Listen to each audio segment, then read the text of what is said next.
You have any favorite college teams? USC.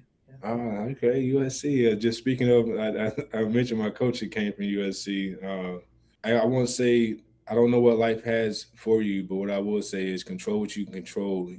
Put your best foot forward each day, academically and also as well as sports, because I will say that football is awesome, but man, having the education and having a mind beyond just playing the game. When I say a mind beyond just playing the game, meaning like we can play it, but at some point in time, the physical aspect of it, we won't be able to play it anymore for different reasons. And it will be that educational side that you tap into that will carry you further, because, I've been retired 11 years now, and football has opened up doors, but it's also been me applying myself throughout the years, saying like, man, one day the game is going to end. I want to make sure that I'm more than just a football player or whatnot. And a lot of that had to do with taking care of my grades, again, making the right connections so that when you're done, that people remember like, man, this guy's a hard worker. Like, he shows up on time. He's a good teammate.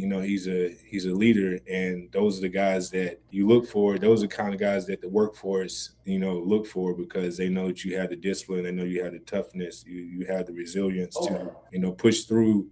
What do you think your biggest strength is right now as a linebacker? Probably my Leadership, instincts. instincts.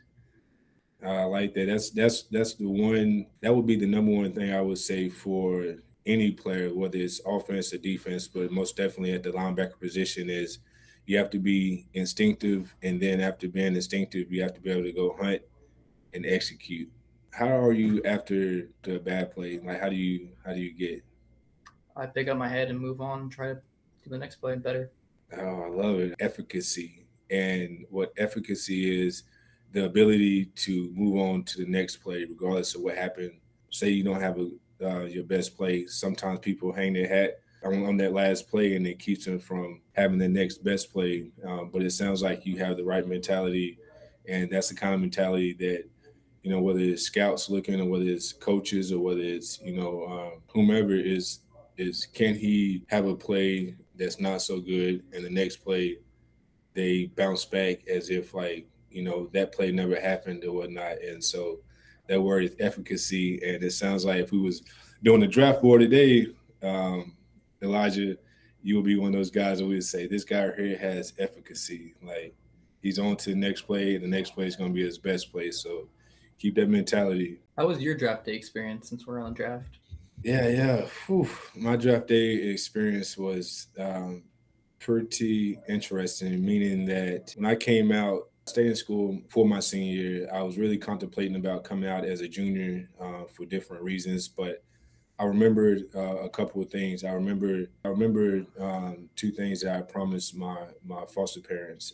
Well, one thing I promised them, I said, when it's all said and done, I want to be able to pay you guys back for just what you all have meant to me. And my guardian, I never forget, he said, Patrick, the way you can pay us back is by being a great kid in school and getting your education.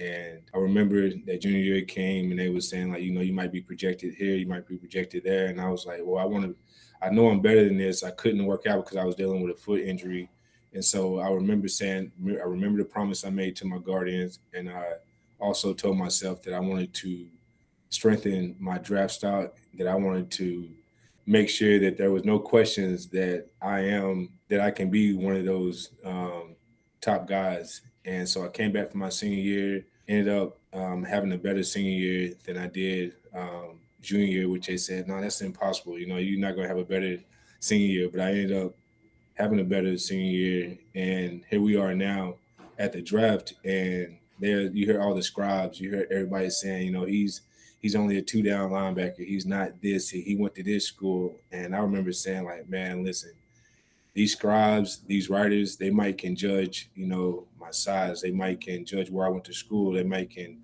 they can judge my statistics. But one thing they can't judge is my heart. And they don't know what this means to me. They don't know how much I'm willing to sacrifice to become what I need to become. And I remember on draft day, I said, God, I remember my draft day prayer. I said, God, I don't know who's interested in me, but whoever's interested in me. I just want to be able to go there and play my best football, give the city, the team, the organization the best of me. And God answered my prayer because I didn't know San Fran was really interested. As a matter of fact, but I disliked the 49ers growing up. I was a diehard Cowboys fan. So I used to be at young kid. I was like, I never play for this team. Like, y'all gotta play for the Cowboys and all that. And I remember my daddy saying, boy, never say never because never can happen. I was like, but I know I'm never gonna play for this. And then on draft day, the team that called me was the San Francisco 49ers. And if I had to do it all over again today, like this would be the team that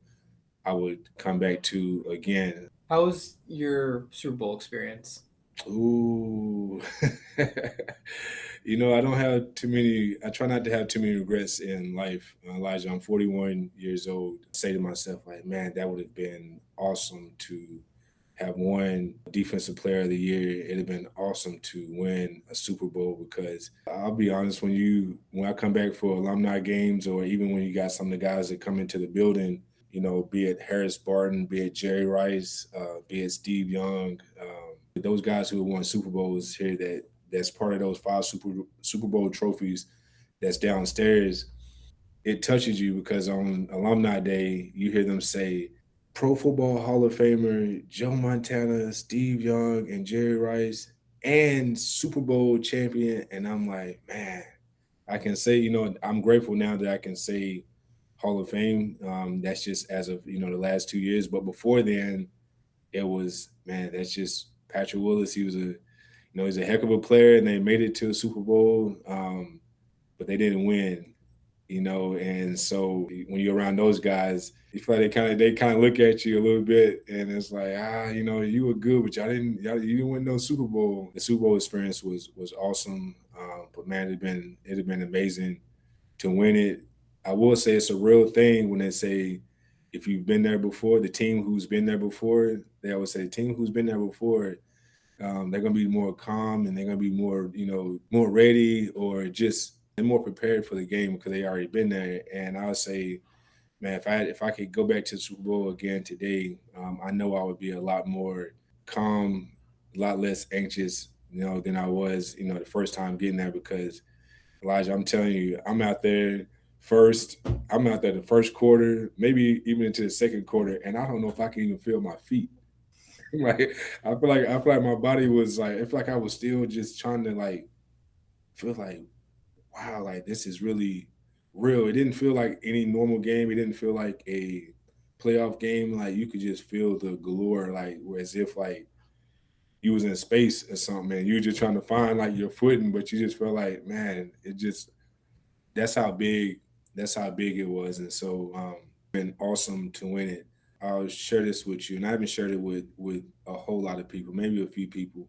But one of the things that when I think back on the Super Bowl, that really touches me more than losing that game was the fact that I was so invested into the game that I allowed myself at a point in time to be almost blinded. And I won't say it's a bad thing. I won't say it's a good thing. I just say it was a time when I wish I could have understood what I know now to be able to like balance it out. But then hindsight's 2020. I look at the results and I say, man, it's because I really dedicated myself. When other people were doing other things, like I was focused on the craft. When my body hurt, like I was locked in. But my sister called me the day of the game.